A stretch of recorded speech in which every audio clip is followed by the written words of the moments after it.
Hey guys, welcome back to my channel. So today's tutorial is on this winged eye look using all PAC Cosmetics product. I have been lately very obsessed with all their cosmetic range. It's very affordable, very easily available and very high quality. So I hope you guys enjoy this tutorial. Moving on, I'm using the zero pore separation cream as my primer first. It's a silicone based primer which helps in filling in your fine lines and pores to make your skin look more smooth. Moving on to our eye makeup first, I'm using the eyeshadow primer. I have been loving this eyeshadow primer. I have very oily eyelids naturally, so I cannot go without a primer for my eye makeup. For my transition shade, I'm using the eyeshadow number 13 and the PAC 393 brush.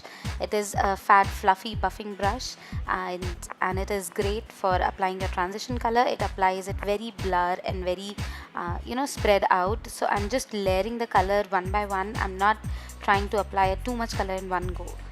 Next, I'm moving on to a darker shade, number 9. It's a deep wine kind of a shade with little plum undertones, and I'm using this 091 brush, or was it 092? I'm not sure. I'll list down all the brushes and the products used down below in the description bar or on my blog.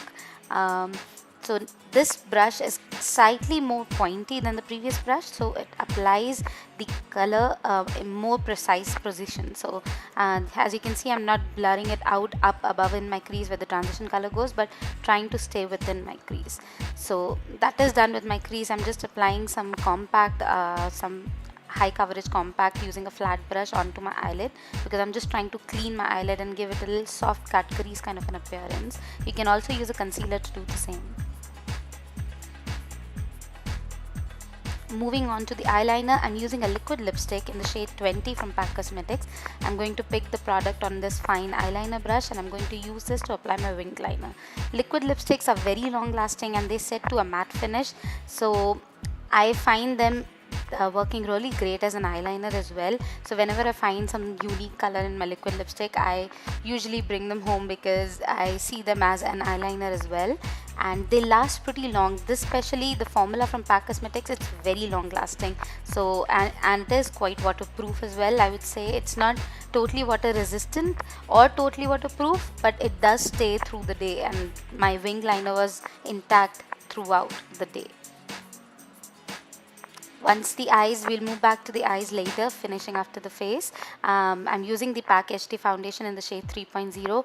Guys, if you are looking for a foundation that works for Indian skin tones, they have amazing shade range. The quality of the foundation is very nice. It's an HD foundation, so it's great for flash photography and for events. It's not a very full coverage foundation. I'd say it's light to medium but very easily buildable, and the undertones that they have are amazingly well fitted for the normal Indian skin tone. They are mostly very olive based. So I'm using the crayon concealer for my under eyes. This was in shade L12, I guess. One thing I'd like to say, the crayon concealers are more stiff in nature compared to the liquid concealer or the pot concealers, so I wouldn't recommend them for the under eye area. They are great to highlight your face or to cover the blemishes, but if you use it to the under eye area, you have to kind of drag and pull a little more than usual to blend it out completely. In the same crayon range, I'm using a darker shade and using it as my cream contour. I don't do cream contour very often, but when I do, I like to use concealers or foundations in 3-4 shades darker than my actual shade, because they tend to blend out easier and they also have a little coverage, so they don't completely blend away on your face and disappear. So after having applied it wherever I want the contour to be placed, I'm going to blend it all with a contour brush. And for my nose, I'll switch on to a smaller brush, a smaller angular brush, so that the blending is more precise.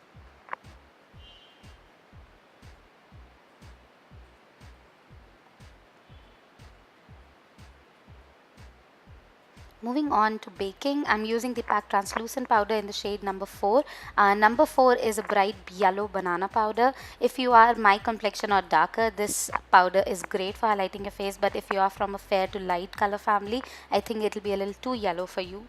So instead, they have many more shades available for separate skin tones. You can go with that. They also have a translucent version which fits universally, so you can go with that as well. Moving on to my blush, after taking taking away the bake powder from my face. I'm using 301 and 303 mixed in and applying that on my cheeks, mostly from the side towards my temple, not on the apples of my cheek.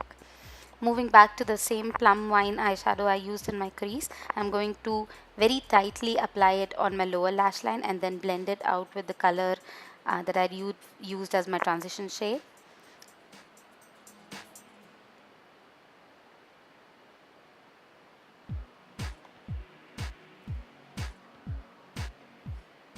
I'm really making sure to blow out the lower lash line. I'm not trying to keep it very crisp.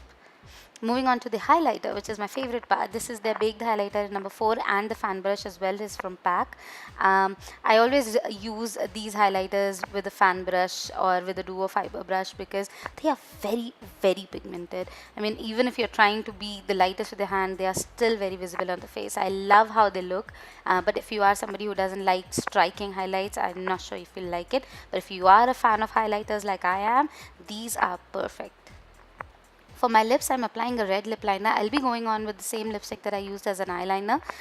If you have a darker liner, you can use that as well. I like to use red liner beneath it because it's a very deep wine shade and the red base gives a little bright look to it.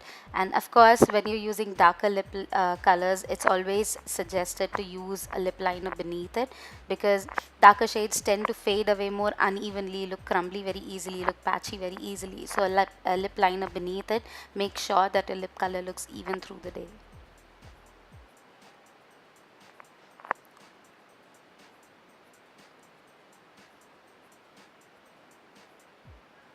And my little dog Chloe decided to make an appearance here. My husband's holding her in his hands, and she's a little shy with camera, so well, she just made a cameo and went away. Finally, I'm finishing off with some of the same highlighter on my inner corners, and because I'm such a good blogger, I won't let you see that. So with that, my entire makeup look is done. I hope you guys really enjoyed it. If you too have liquid lipsticks at your home which you're not using very often, try using them as eyeliners. They work great and they'll work really long lasting as well. Thank you so much for watching, and I'll see you soon. Bye bye.